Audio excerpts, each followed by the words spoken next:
Pasca adanya peristiwa pembakaran 3 mobil polisi di kawasan Harjamukti Cimanggis, Kota Depok, Gubernur Jawa Barat Deddy Mulyadi menyebut negara harus melawan tindakan premanisme. Namun akibat ucapannya tersebut, pimpinan Ormas GRIP mengultimatum orang nomor 1 Jawa Barat itu.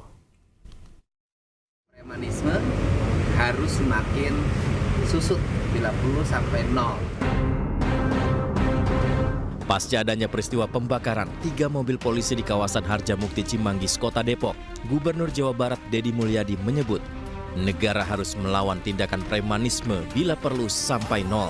Deddy Mulyadi juga telah berpesan kepada warga di lokasi untuk tidak membuat kegaduhan, serta harus menjunjung tinggi adat istiadat. Dan dipastikan juga bahwa premanisme harus semakin susut bila perlu sampai nol. Zero premanisme, dan kita tidak bisa melakukan kebijakan itu sekaligus hilang karena tantangan pembangunan ini berat. Manusia sudah multicultural di Depok ini, kemudian jumlah manusianya banyak, ada yang punya KTP Depok dan banyak yang tidak punya KTP Depok, kemudian ada yang punya rumah, ada yang tidak punya rumah, dan kita mencari solusinya. Dengan saya tadi sudah titip pesan pada warga yang di sana, pokoknya di sini tidak boleh bikin kegaduhan, tidak boleh bikin hal-hal yang bersifat rusuh. Harus menjunjung tinggi adat dan istiadat masyarakat Jawa Barat yang mengedepankan semangat sili asasi. Sementara juru bicara Organisasi Kemasyarakatan Gerakan Rakyat Indonesia Bersatu atau GRIB menyebut ucapan Gubernur Deddy Mulyadi bisa menyebabkan konflik di masyarakat dan mengultimatum Gubernur Jawa Barat tersebut untuk tidak bermasalah dengan ormas pimpinan Hercules itu. Kang Deddy, pesan ketua umum kami, ya, kami tidak pernah ganggu Anda, ormas lain juga tidak pernah ganggu Anda. Jadi jangan ganggu ormas dan jangan ganggu kami. Ini warning, peringatan agar jangan terjadi kekacauan yang karena Anda penyebab. Kami sudah sampaikan, GRIP ini mandiri. Sejak zaman dulu sudah ada kejahatan. Kalau pribadi melakukan kejahatan, proses secara pribadi. Kalau kelembagaan kami yang salah, proses secara kelembagaan. Tapi kalau Anda juga salah menimbulkan konflik, Anda juga proses.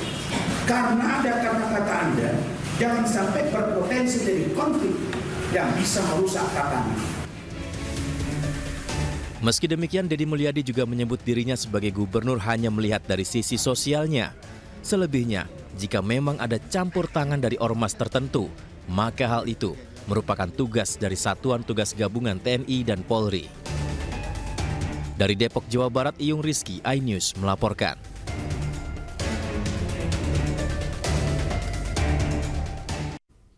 Pemirsa, Gubernur Jawa Barat Deddy Mulyadi akan menerapkan kebijakan menyerahkan anak-anak Kota Depok yang dinilai nakal ke TNI dan Polri.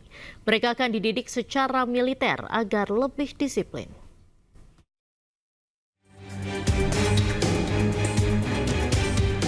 Gubernur Jawa Barat Deddy Mulyadi akan menerapkan kebijakan menyerahkan anak-anak Kota Depok yang dinilai nakal ke TNI dan Polri. Rencananya kebijakan ini akan mulai diterapkan pada Mei 2025. Nantinya anak-anak akan dididik ala militer agar lebih disiplin. Pemprov Jabar akan menyiapkan anggaran selama 6 bulan hingga 1 tahun untuk pembinaan. Nah, itu kan diperlukan metodologi, selain metodologi kedokteran, kemudian psikologi, kemudian sosiologi kehidupannya, termasuk juga pola pendekatan militer. Nah, kelihatannya kan Tiongkok itu saya lihat melakukan itu, sehingga anak-anaknya penuh harapan, kemudian energik, dan ini adalah masa depan. Dan kalau saya lihat, saya bicara dengan orang tua, itu tepuk tangannya kenceng banget. Artinya memang sudah menjadi keresahan. Enggak, bukan anak-anak di wajah militer, orang tua yang sudah tidak punya kesanggupan untuk mendidik anaknya karena anaknya nakalnya luar biasa, bisa diserahin ke kita, gitu loh. Jadi tidak ada unsur pemaksaan. Kalau orang tuanya nggak boleh, kita nggak akan. Sementara itu, seluruh jajaran TNI Polri di Kota Depok mengaku telah siap melaksanakan program militer untuk anak nakal. Apalagi jumlah kasus kenakalan anak dan remaja di Depok semakin tinggi. Tentunya kami sangat siap karena ini adalah tanggung jawab kita bersama. Bahwa kenapa anak-anak itu menjadi nakal, pasti ada penyebabnya. Mungkin kurang perhatian, mungkin kurang sosialisasi. Nah ini yang kita edukasi. Nah, ini kita juga mengharapkan adanya sebuah dukungan dari masyarakat gitu, bahwa ini bukan dalam bentuk militerisasi lah atau intervensi lah atau fungsi ABRI lah. Jangan digiring ke arah kesananya karena memang masyarakat juga membutuhkan. Dan keamanan masyarakat kami sangat mendukung, mendukung dalam artian ini juga termasuk salah satu yang kami sampaikan bahwa membina anak-anak ini bukan hanya tugas kami, bukan hanya tugas dari teman-teman Kodim, tapi semua pihak. Dan alhamdulillah ini direspon oleh beliau, Gubernur, program untuk anak-anak ini di pondok atau dilatihkan secara khusus. Akan kita dukung tentu dengan pemberian pemahaman juga dengan.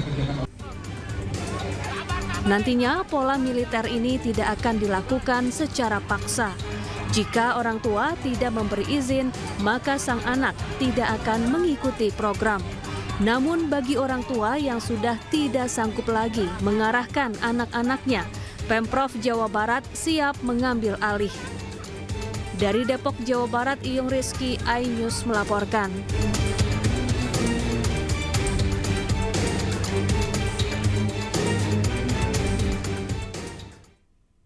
Beralih ke informasi lain, pemirsa, seorang anggota Dewan Pengawas BPJS Kesehatan RI diduga melakukan pelecehan terhadap seorang wanita di sebuah kamar hotel di Palembang, Sumatera Selatan.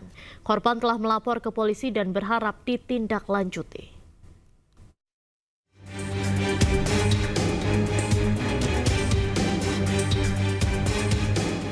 Didampingi suaminya, PG wanita berusia 35 tahun ini memenuhi panggilan penyidik Subdit 4 Arenakta di Treskrimum Polda Sumatera Selatan atas kasus dugaan pelecehan yang menimpa dirinya.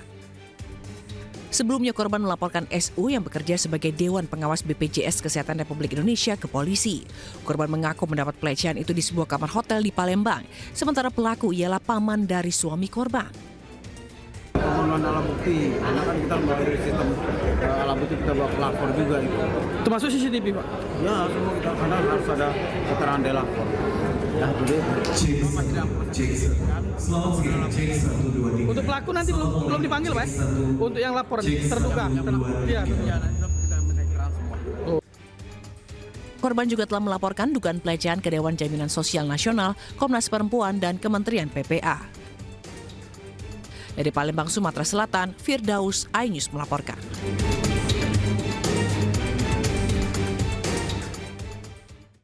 Pemirsa, warga kampung Alarjiban, Kabupaten Tangerang, Banten menggelar aksi menyatakan sikap di tepi laut Desa Kohot. Aksi puluhan warga ini buntut dari Bareskrim Polri menangguhkan penahanan terhadap Kepala Desa Kohot terkait kasus dugaan pemalsuan surat tanah pagar laut di Tangerang.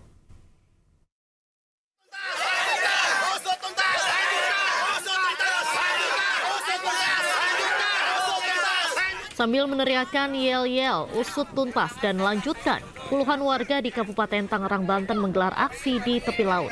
Dalam aksinya, warga membawa banner besar yang bertuliskan Raja Kecil Kohot yang penuh kesombongan. Aksi pernyataan sikap yang dilakukan oleh puluhan warga ini atas kekecewaan terhadap Bareskrim Polri yang mengabulkan penangguhan penahanan Kades Kohot Arsin bin Asif dalam kasus pagar laut di Tangerang. Dalam pernyataan sikap warga, setidaknya ada 6 tuntutan. Salah satunya ungkapan rasa kecewa terhadap Bareskrim Polri, Kejagung hingga terhadap Kades Kohot.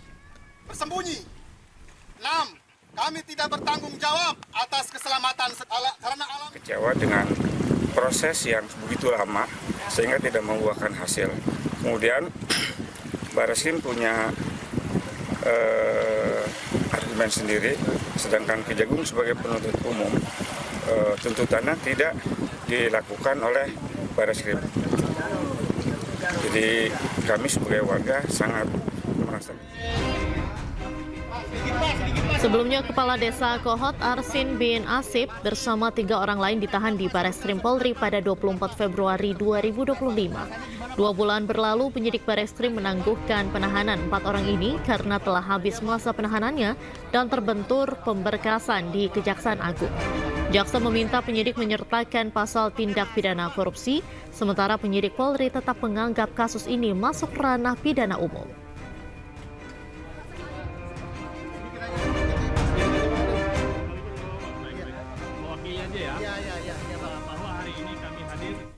Sementara itu, mantan Menteri Kelautan dan Perikanan Susi Pujiastuti kembali menyuarakan kepeduliannya terhadap kondisi lingkungan.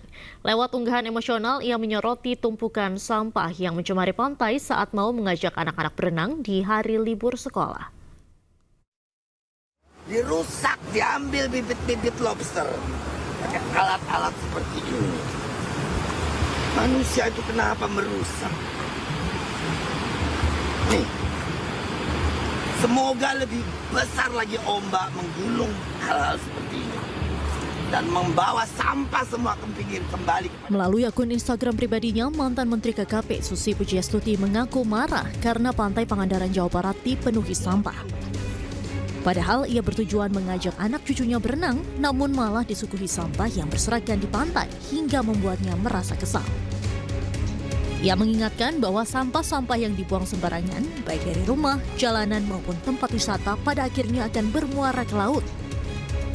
Dalam video berdurasi 1 menit 43 detik tersebut, Susi membersihkan sampah di pinggir pantai Pangandaran.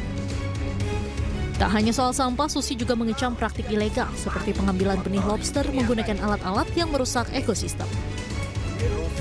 Ia berharap agar ombak yang lebih besar bisa menggulung semua kerusakan tersebut dan menyadarkan manusia akan akibat dari perbuatannya. Susi Pujiastuti sendiri dikenal sebagai tokoh yang vokal dalam isu-isu kelautan dan lingkungan.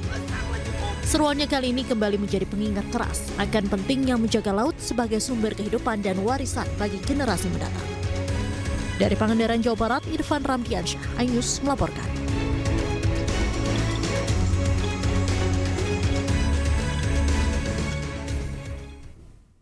Kita beralih ke informasi lain, pemirsa. Penyidik Kejaksaan Negeri Jakarta Pusat kembali melakukan penggeledahan terkait kasus dugaan tindak pidana korupsi pengelolaan Pusat Data Nasional Sementara atau PDNS Kementerian Komunikasi dan Digital periode 2020-2024.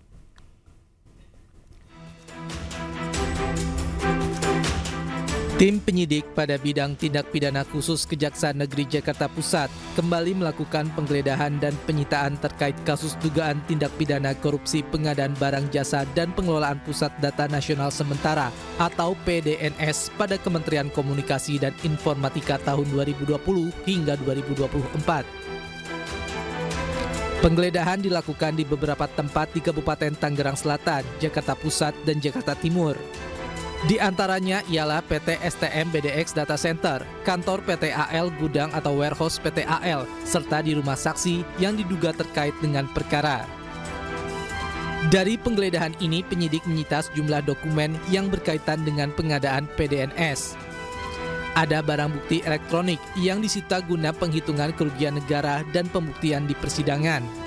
Ini merupakan rangkaian penggeledahan lanjutan terhadap penggeledahan yang sudah dilakukan beberapa waktu yang lalu, di mana penyidik memandang perlu untuk melakukan penggeledahan di 5 lokasi tersebut untuk kembali menambah barang bukti dan alat bukti supaya penyidikan ini semakin kuat.